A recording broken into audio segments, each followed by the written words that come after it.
Today, we celebrate our female physicians on this National Women Physicians Day. We'd like to welcome Dr. Rya Kaplan, gastroenterologist at East Cooper Medical Group. It's good to have you with us. Yes, thank you so much for having me. So once was, a time when men did dominate just medicine in general, but we're happy to celebrate our women in this line of work and who have chosen these career paths. And for you, I'm curious why you decided to choose gastroenterology as opposed to other forms of medicine.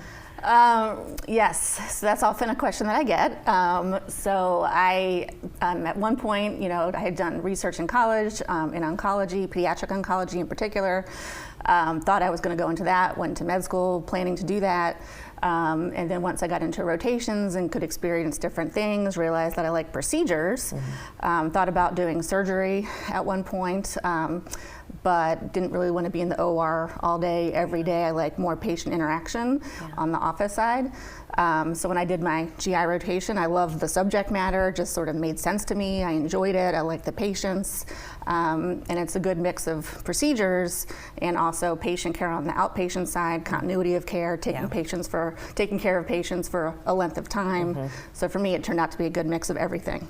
Yeah, I can see that, absolutely. In gastroenterology, I would imagine in this day and age, we have all different kinds of lifestyles and diets and things like that. So what are some of the common reasons why someone comes to see you? And have you seen a shift since you've become a gastroenterologist until today, what people are in need of more? Right. I mean, certainly things that I as a gastroenterologist see, common things being reflux, irritable bowel syndrome, difficulty with constipation issues, diarrhea issues, abdominal pain from multiple different causes, more specifically things like Crohn's, ulcerative colitis, colon cancers, polyps, all of that. I think somewhat what I see is dependent on the type of practice. If you do more inpatient GI, you might see certain subset of things. Yes. If you're on the outpatient side, you may see more reflux and irritable bowel syndrome, constipation, diarrhea. Yeah. So some of that varies based on your type of GI job.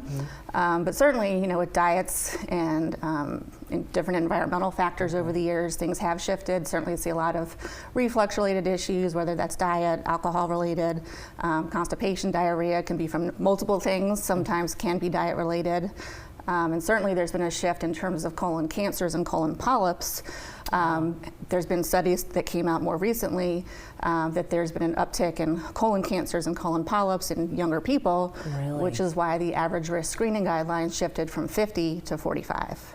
Right. Yes, I'm well aware of that, and that's really interesting. So what's your advice to young people who are watching this, who maybe are taking their youth for granted, and what are some of the things that they could change in their lifestyle to avoid needing surgery down the line? Yeah, I mean, certainly healthy living, exercise, fiber in the diet's helpful for various things.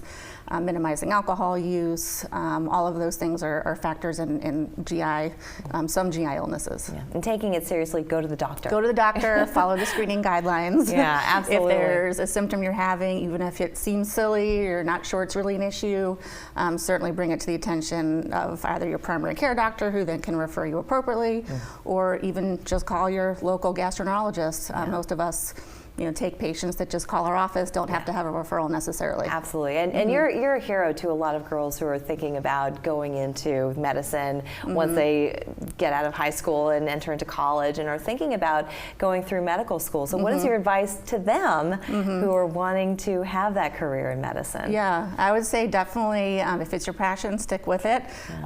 Persistence. It can be a long road. If looking back on it, realized I'd be in school and in training for the number of years ahead of me. How many years? Well, if you count college, so that's 4 years of college, 4 years medical school, 3 years of internal medicine residency, and then another 3 years to do gastroenterology. Don't let that be daunting. If you enjoy what you do, as they say, you never work a day in your life. So my advice would be do what you love, what your passion is, and also take into account, some lifestyle factors. Some areas of medicine might require more hospital, inpatient work. True too, yeah. Some areas require call, some don't. Some are shift work, some are overnight work.